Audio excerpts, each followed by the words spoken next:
I am actually sad that Redfall turned out to be a gigantic failure.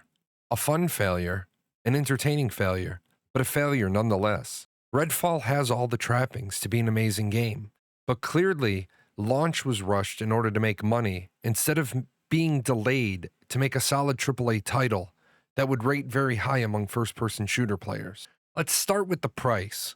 $69.99 for a game is already on the pricey side. And then you couple that with a launch day DLC of $29.99 to access two future heroes.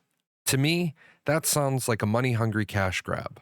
Releasing a DLC that grants a few cosmetics and two new future heroes doesn't really sound like a DLC to me. That sounds like content that should have been included in the base game, but was cut in order to make the delivery date.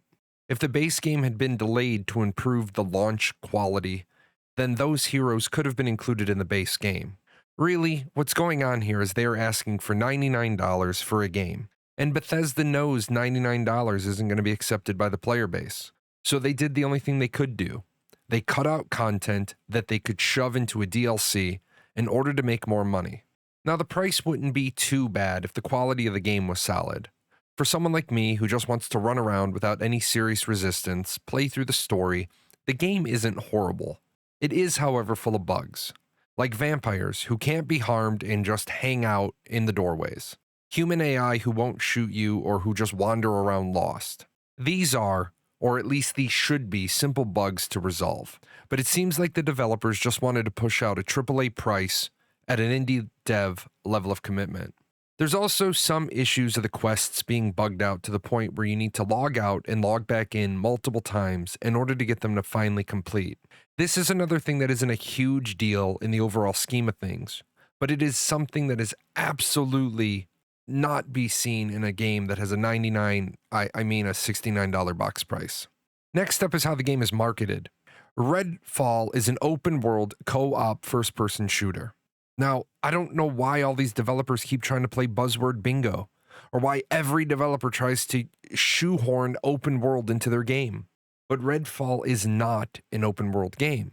Redfall is somewhat open world, with a lot of things happening in a seamless world. You can go into houses, you can wander the streets, but when it comes to things like vampire nests, which are a not insignificant portion of the game, you end up entering an instance. Also, when you finish the first zone and you move into the second zone, you cannot travel backwards. So with those limitations alone, I would say calling Redfall open world is disingenuous at best, and at a deliberate lie at worst. Finally, I would like to say that the weapon options for Redfall were absolutely not thought out or balanced very well. The UV light, the Medusa, makes combat versus vampires almost too easy. A few seconds of keeping the light on the vampire allows you to shatter them with any weapon or even your fist. That does make things just a little too easy. That's not to say everything about the game is bad. So far, I found the story good, even rather emotional. I don't want to give out any spoilers, but some of the psychic echo flashbacks are really tearjerkers. I'd also say that the amount of content so far has been fairly decent. It took me about 11 hours to clear the first zone. Now, I usually have a $1 per hour ratio to determine if a game is good. So for a $69 game, I'm looking for about 70 hours of content. I have no idea if there's another zone after the one I'm currently in, so I can't tell you if the game is going to meet my value metric. Looking at the number of achievements I have left on Steam, it looks like there might be one more zone after the one I'm in. So if each zone takes 11 hours to clear, that would leave the game pretty light on value. However, the game does have a co-op play feature, so I can see some level of replayability. Now, one thing about the game that was odd with the hosting feature is that when you are on a hosted game, only the host tracks quest progress. This has to do with mission advancement being optional or non-sequential.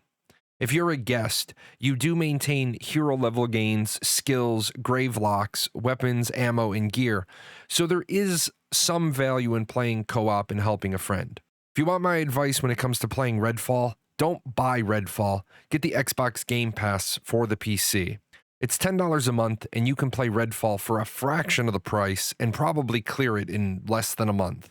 But you'll also get access to an unbelievable library of games, including Battletech, Crusader Kings 3, Dragon Age, Age of Empires Crisis. I mean, there is literally an entire library of games. Every Fallout game is there, so you could keep yourself busy for the whole month.